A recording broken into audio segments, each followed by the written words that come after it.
al querido amigo Facundo Ponce de León. En este contexto, Facundo, buen día, bienvenido. ¿Cuál sería la mejor forma de presentarte? Si yo hiciera un programa, El Origen, ¿qué tendrían que decir los gráficos, las letritas, para que lo entienda mi tío? Buen día, Ale, un placer estar acá de vuelta contigo y pondríamos comunicador, digamos. Bien, muy bien. Estamos con el comunicador, entre otras cosas, Facundo Ponce de León, que nos regala, pone a nuestra disposición una nueva entrega de la serie El Origen. Ya podríamos hablar de la serie El Origen, ¿no? Sí. De la saga. De la saga, sí. Sí. Que en este caso tiene que ver con el fútbol. A mí me cuesta mucho abordar. Yo pensaba, ¿no?, en cómo arrancar con esta nota, y sé que me va a costar, porque igual que vos, yo soy futbolero hasta las patas, ¿no? Y cuando digo futbolero hasta las patas, soy del tipo que reconoce las luces y las sombras del fútbol. Bueno, eso para mí es ser a las patas de algo, ¿no? Seguro. El tener la capacidad de ver todas las cosas. Y El Origen, que arrancó el domingo pasado en Canal 2 y que va a continuar por dos domingos más, intentan tirar, me dio la sensación, por lo que pispié, de un ovillo no siempre perfectamente ordenado, pero con forma de pelota, sin duda, las puntitas de cómo se explica que eso sea tan importante para todos nosotros, ¿no? Más allá de las intenciones, ¿pensás que se logra, se pispea esa puntita del ovillo? Yo creo que sí, nosotros estamos muy felices de haberlo hecho. El fútbol es una cosa tan rara, es de las pocas cosas en las cuales es un valor no ser alguien razonable, digamos. Entonces hacer este culto a la pasión que uno tiene por su club, por Liverpool en tu caso, por Nacional en el mío, por el que fuese, ¿no? Pero y cuanto más irracional parece que mejor es. Cuanto más fanático parece que eso te da más más valor. Entonces era como pararse en la vereda de enfrente a esto. Coincido.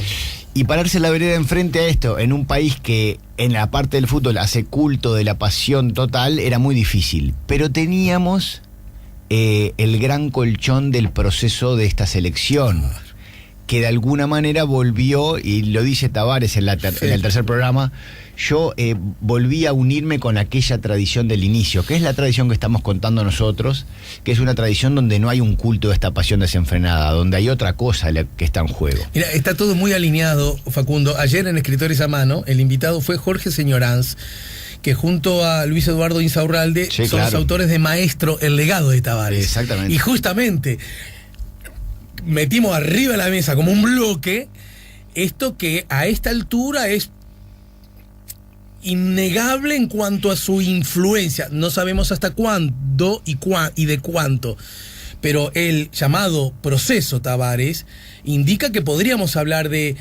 un antes y un después, o mejor dicho, un después que reivindica un antes, ¿no? Exactamente. De hecho, Jorge es uno de los periodistas entrevistados del tercer programa, mira, hablando, porque él antes de este libro también hizo una investigación sobre el baby fútbol. Hablamos de eso mucho, claro. Que es la cuna de donde sale todo, también con sus luces y sombras, como así decías tú al inicio. Y efectivamente, la cara oculta del baby fútbol. La cara oculta del baby fútbol, ahí está. Y es volver a eso. Lo que es interesante de esto es que la persona que hace la cosa más novedosa, que es volver a rodear el fútbol de cosas bien hechas, serias, importantes, con valores que lo sostienen, en realidad está haciendo la cosa más antigua, que es lo que estaba pulsando en el inicio del deporte. Un poco lo que nosotros quisimos mostrar con eso, no lo quisimos mostrar, lo fuimos descubriendo claro. En los rodajes es, mirá, lo que para nosotros es la gran novedad del proceso estaba en el origen del fútbol. Y si tuvieras que sintetizarlo, ¿en qué se apoya esto? Porque el riesgo de, desde mi perspectiva, de tomar en forma literal esto, es creer que Uruguay y la selección conducida por Tavares debería, desde la perspectiva técnico-táctica, jugar a imagen y semejanza. Y eso no es posible. Seguro. Por distintas razones, ¿no? Porque hasta el propio fútbol y su forma de juego ha cambiado. Pero en todo caso, ¿a qué es eso del origen que debe recuperarse? O mejor dicho, que se ha recuperado con el proceso actual que estamos protagonizando. Y que lo más importante del deporte no es solo el deporte. Me parece, o sea, que lo más importante de practicar un deporte es cómo te ayuda a la dimensión espiritual de la existencia. Eso está en el origen de todos los deportes y cuando llega el fútbol es eso también. ¿Y tú dices que eso estuvo en el arranque? Es el arranque. El arranque del fútbol, tanto en Inglaterra cuando se inventa, como en Uruguay cuando llega con los barcos ingleses, es practiquemos el deporte porque practicándolo nos hace mejor al cuerpo y al alma. Uh-huh. Entonces, esta cosa, ¿qué quiere decir mejor al alma? Y que uno está mejor. Pero yo creo que todas las personas que alguna vez hicimos deporte hemos sentido esto, después de practicarlo, después de salir de la cancha o de la piscina o del gimnasio. Che, qué lindo que estuvo, ¿no? Sí, me siento bien, me di el baño y estoy mejor. Y ese estoy mejor no es solo físico, es que estás mejor, te sentís mejor. Entonces, en el inicio del deporte está ese sentirse mejor. Te hace mejor persona, te hace mejor ciudadano, te hace mejor estudiante, te hace mejor obrero, te hace mejor. Conté ayer, lo he contado millones de veces, y esto que me decís me invita a contarlo, cuando hace muchos años ya entrevisté en su casa cerca de los Portones de Carrasco al Tato López. Yo le dije, Tato, una larga nota para una revista, y entonces, como bien sabés, te permite hablar horas con la... Después tenés un lío para el desgrave, ¿no? Te querés matar. Dice, pero ¿por qué? ¿Por qué hice tanto? ¿Por qué charlé tanto? Entonces, estamos charlando y en un momento le digo, Tato, ¿y qué, de verdad, qué significa para vos saberte que sos probablemente el mejor jugador de básquet de la historia de tu país? Y sabés que él me contestó, y puedo asegurarlo, con absoluta... sinceridad, sin cumplir ningún rito de lo políticamente correcto. Me dijo, no, es que eso para mí nunca fue importante. Para mí la única obsesión que yo he tenido es ser mejor cada vez sobre lo que hice ayer yo. Seguro. Hoy ser mejor que como jugué ayer y mañana jugar mejor de lo que juego hoy. Es conmigo el asunto.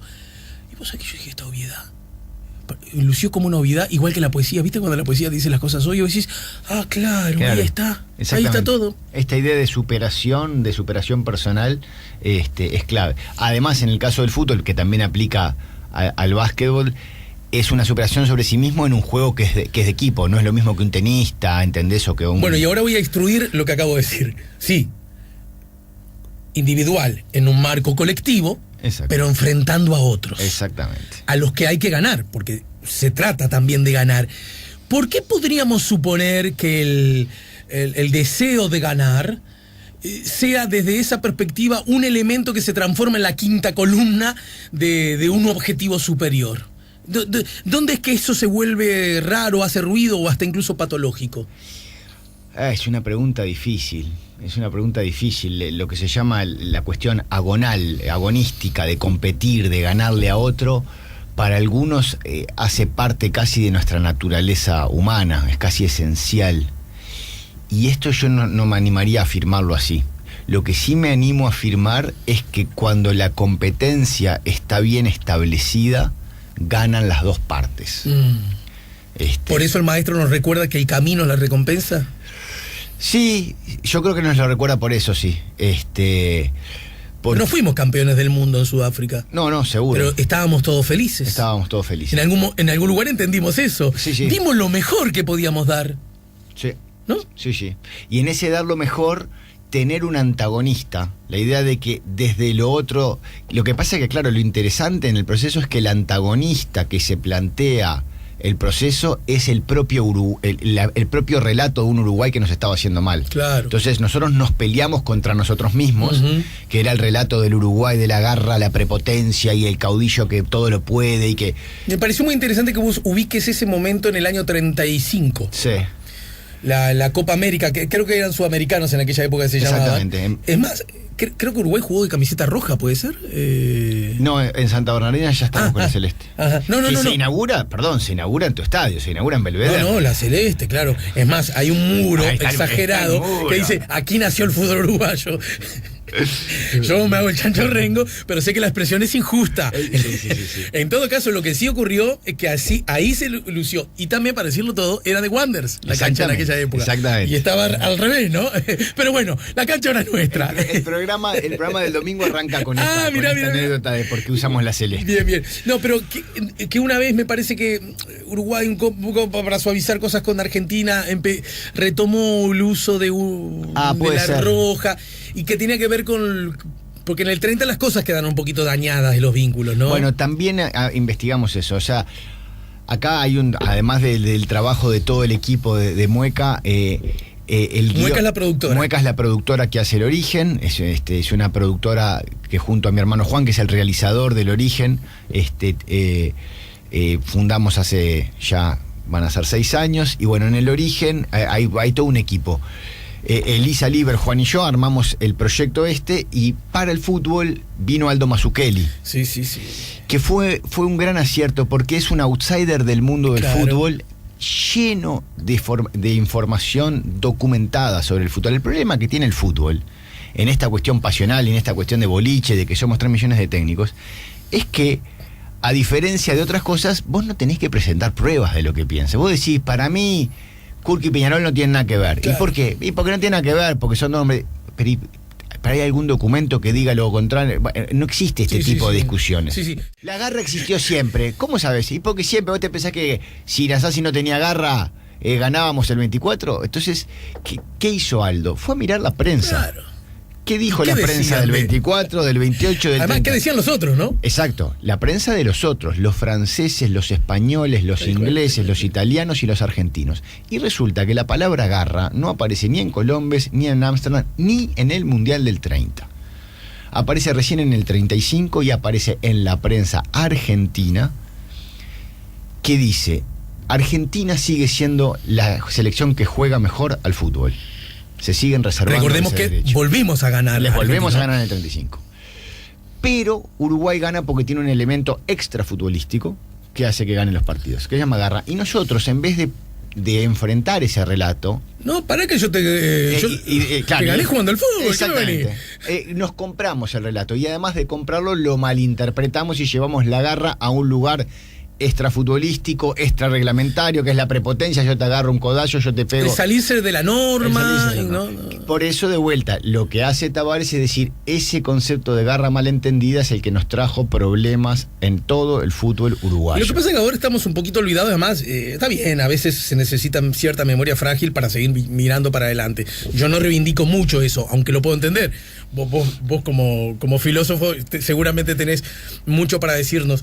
Pero en todo caso, yo recuerdo perfectamente, podría decirte ya mismo el nombre de los periodistas que en los arranques de Tavares, más allá de que dijera mi tía, le hicieron la vida imposible, también era, ¿y qué es esto de jugar como señoritas? Absolutamente. ¿Qué es? Bueno, además generando un discurso sexista inadmisible, que luce como medieval, pero además era, ¿cómo? Resulta que entrar, no matar al rival a patadas, entrar con 11 y salir con 11, esa cosa que... Sí, ¿no? sí. Así que eso es jugar como señoritas. Como si los triunfos que Uruguay obtuvo, que los obtuvo como nadie en la tierra, teniendo en cuenta la proporción de su población, Absolutamente. Eso también es objetivo, los hubiésemos alcanzado por jugar al fútbol no como señoritas, ¿no? Generando unas hipótesis rarísimas, pero que todo el mundo, buena parte del mundo compró y alentó como la justa, la necesaria, ¿no? Y Uruguay la compró también, la versión negativa. Cuando vos vas a los datos, en la final de Maracaná, Uruguay hace 6 fouls. Franklin Morales lo recuerda siempre. En el 24, Colombes, Uruguay hace 20 goles y recibe 2 en todo el campeonato mundial.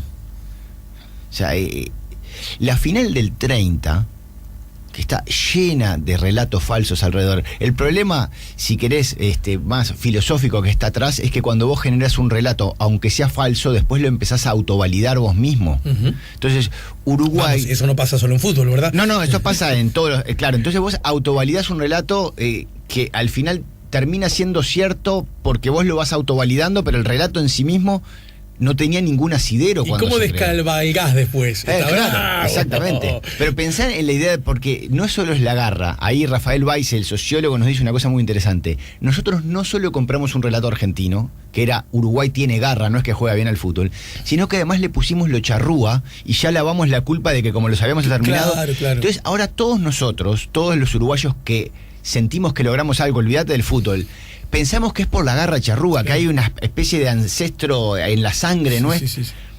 Cuando además ni siquiera resiste. No resiste nada. Hablar con un antropólogo que ni siquiera charrúa era lo que estaban acá, papá. Exactamente. Ni siquiera eran las máximas. Si hubiese garra, ni siquiera era la charrúa.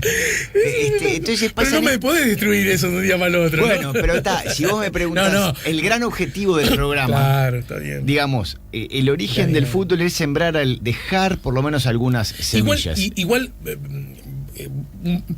como decía Lenin, por otro tema, un paso atrás para dar dos adelante. Di uno atrás y ahora 10 adelante. Pero pará, hay una cuestión que parece ser también bastante objetiva y que uno puede perseguirle algunas pistas.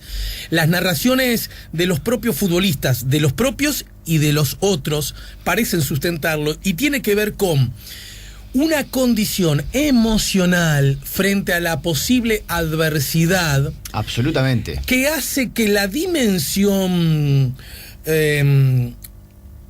hasta ética a veces en un partido 90 minutos de futbolistas como los uruguayos, no creo que sea solo los uruguayos, pero está particularmente desarrollada y que no acepta con mucha paz la derrota, lo que puede implicar un grave problema, porque no estás viendo la realidad, pero que también te da como un oxígeno emocional de dar vuelta a lo que parece imposible. Bueno, y eso es existe muy también, ¿no? interesante eso que decís. Nosotros lo trabajamos mucho. Aparece en los 2 programas que llegan.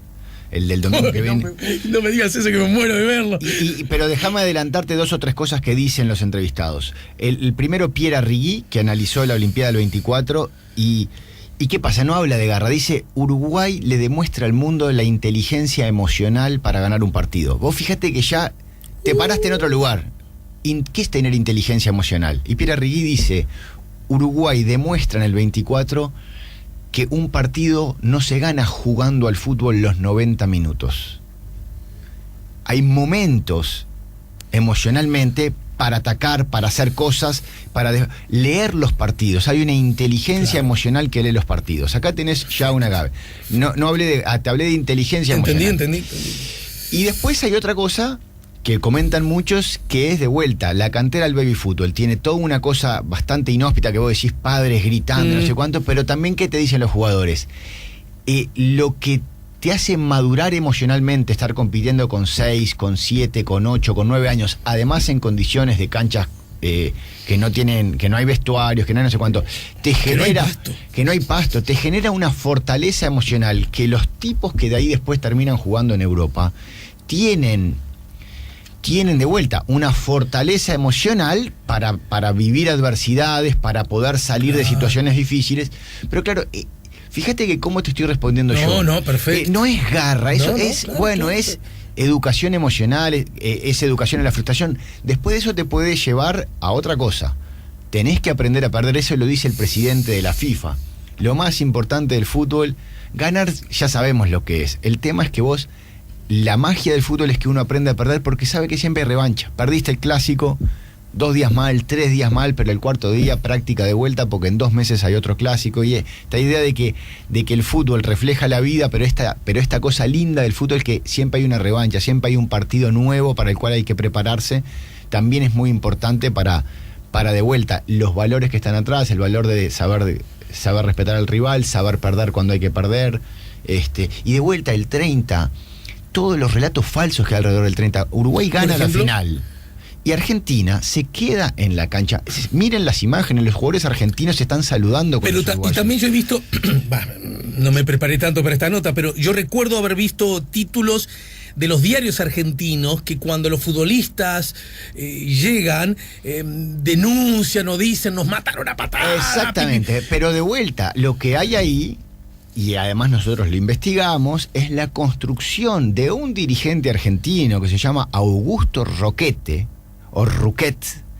que en el barco a la vuelta de la final, Sí. decide por motivos políticos que sería larguísimo de explicar acá, Entendido. porque tienen que ver con problemas en la interna del fútbol argentino, generar un contrarrelato de la final que acaban de vivir.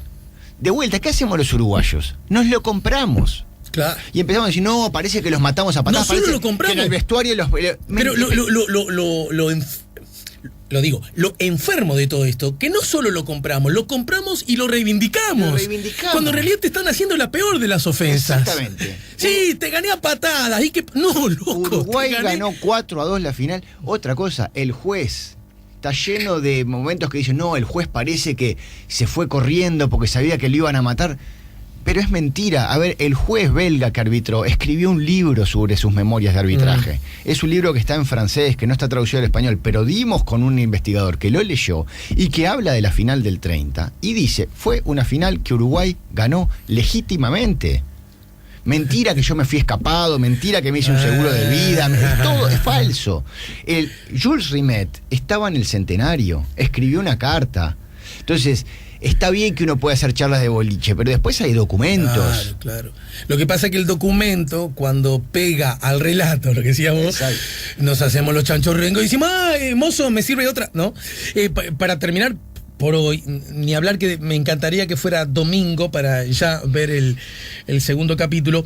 Sabés que tengo un hijo que, entre comillas, porque todo es entre comillas cuando uno habla de los hijos, me salió muy futbolero. Me salió como si yo no hubiese tenido que ver.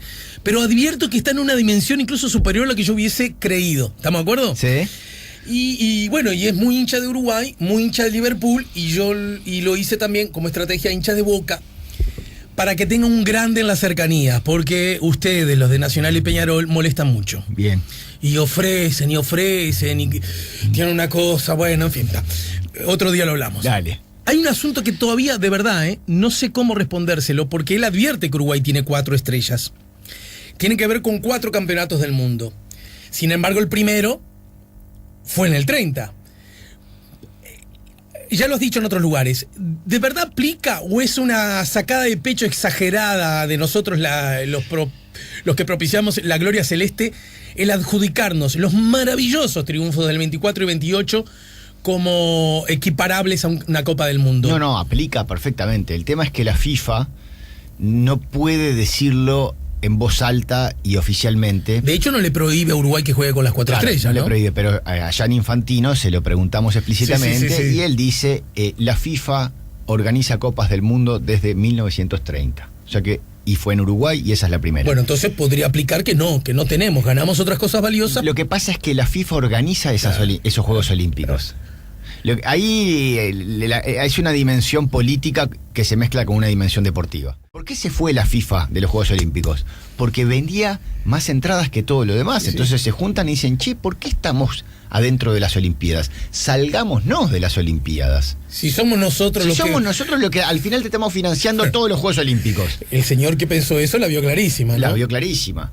Y fíjate que se salen en el 25, empiezan a pensar de salirse, organizan la del 28 en Ámsterdam, que sigue siendo de la FIFA, e inmediatamente después, cuando ven el éxito de entradas vendidas, se van y 2 años después hacen el primer mundial, y de ahí quedan separados hasta el día de hoy de los Juegos Olímpicos. Perfecto. Entonces es una dimensión política dentro de una dimensión deportiva. Pero deportivamente somos los campeones del mundo en el 24, en el 28 y en el 30. O sea, tenemos argumentos objetivos Absolutamente. para reivindicarlo. Pierre Arrigui, de vuelta, es un uruguayo, franco-uruguayo, vive en Francia, analizó todos los documentos de la FIFA y los Juegos Olímpicos para demostrar por qué son campeonatos del mundo. Te escuché el otro día en Canal 12 decir que tu capitán predilecto es Nasasi, ¿no? Sí. Yo digo de Nasasi que para mí es la cosa más parecida a Artigas que conozco. Sí. Yo miro a Nasasi y me evoca Artigas. Sí, totalmente. Desde algún lugar que no sé.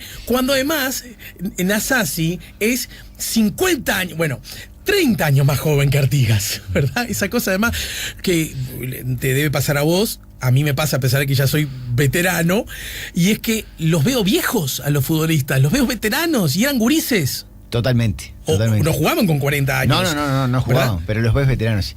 Creo que hasta hay un parecido hasta medio físico entre Nasasi y Artigas. Es que me hay genera, algo no sé ahí de dónde está construido un vínculo ahí que tiene con la cosa como, ¿no? de cierta distancia. Sí. Soy parte del grupo, pero y en ese marco. También dijiste que fue tu capitán pues, desde esa perspectiva predilecta, ¿no? Pero ¿sabes por qué también, Ale? Porque es de Nacional. No, es un papal. No, por otra cosa que también me parece muy importante reivindicar y hacer el contrarrelato del carisma y el capitán, porque trabajaba. Claro. Futbolísticamente hablando. Claro. Acá hay, o sea, 24, 28 y 30 bajo el capitanato de Nasazzi, son selecciones que trabajan, que entrenan, que tienen una seriedad, que tienen disciplina de laburo. No son condiciones cósmicas ni espirituales o ni menos, mágicas. Ni mágicas. Atrás de la inteligencia emocional que hablábamos hace un rato, había mucho trabajo y muy disciplinado. Y esto es muy parecido a lo que estamos viviendo absolutamente, desde hace 10 años, ¿no? Absolutamente. Justamente. ¿Qué es lo que pasa con el complejo celeste, con esa especie de cosa hermética? Porque hay trabajo ahí, porque hay una especie de decisión de que esto no es que entran un periodista amigo se metió adentro. O sea, no se entra el complejo es un lugar, esta cosa media sagrada. Y en eso también Nasazzi fue un capitán muy pionero. Es sagrada la concentración, es sagrado el vestuario, que como me dijo Diego Lugano, un capitán se forja en el vestuario. Es el lugar sagrado donde se encuentra con sus compañeros, donde se hablan cosas que solo se hablan ahí. Para terminar por hoy, te escuché también que tenés cierta alta dosis de optimismo en correlación al próximo Mundial.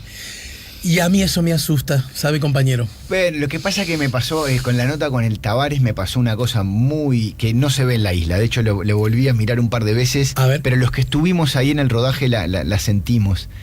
O sea, yo me fui aflojando con Tavares. Es un tipo Sí, vos contaste. Además, me gustó mucho como lo dijiste, porque nos pasa a todos. Y ahí le pregunté eso, pero ¿por qué no disfruta, maestro? Ya está, digo.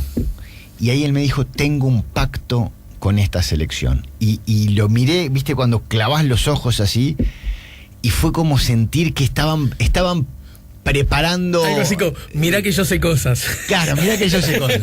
Mirá que podemos llegar a la final en Rusia. Fue una cosa... Sí. Podríamos quedar en... capaz que, viste, no es un optimismo ni desde la tribuna. Está bien. Pero sí sentí que ellos tienen como un pacto de que se quieren jugar algo importante acá. Y es objetivo que las últimas apariciones públicas de Tavares muestra incluso una alusión individual a cierta nueva generación con un entusiasmo a nivel Tavares nunca visto antes. Totalmente. Eso es objetivo. Se puede rastrear en estas últimas notas que digo. Lo que pasa, Facundo, soy un poquito más grande que vos. Un poquito. Nunca utilizo la edad para reivindicar nada. Más bien que detesto ese procedimiento tan típico en los orientales. Pero yo en la eliminatoria lo único que miraba era qué tan lejos del quinto puesto estábamos, aun cuando estábamos primero. ¿Me explico? Claro, yo miraba el quinto puesto porque estoy quemado con leches muchas veces. Y si viene la vaca, yo me corro la vereda enfrente. Y bueno, clasificamos como segundos, pero yo siempre miraba el quinto puesto. Bueno, en lo que sí sé que vamos a clasificar y vamos a subir al podio es justamente en este 1, 2 y 3, nos queda el 2 y 3 de El Origen, que estoy seguro... que presumo que puede motivar, si leíste bien algo en los ojos de Tavares, nuevas entregas a propósito del 30 para acá. Pero bueno. Ojalá, porque además eso sería bueno para la comunidad, porque lo que vos haces es buena televisión, y cuando la televisión es mala, hay que decirlo, aunque los dueños de los canales sean poderosos, pero cuando la televisión es buena, también hay que decirlo, aunque los dueños de los canales sean poderosos. Y vos haces buena televisión, amigo. Muchas gracias, Ale. Gracias a vos.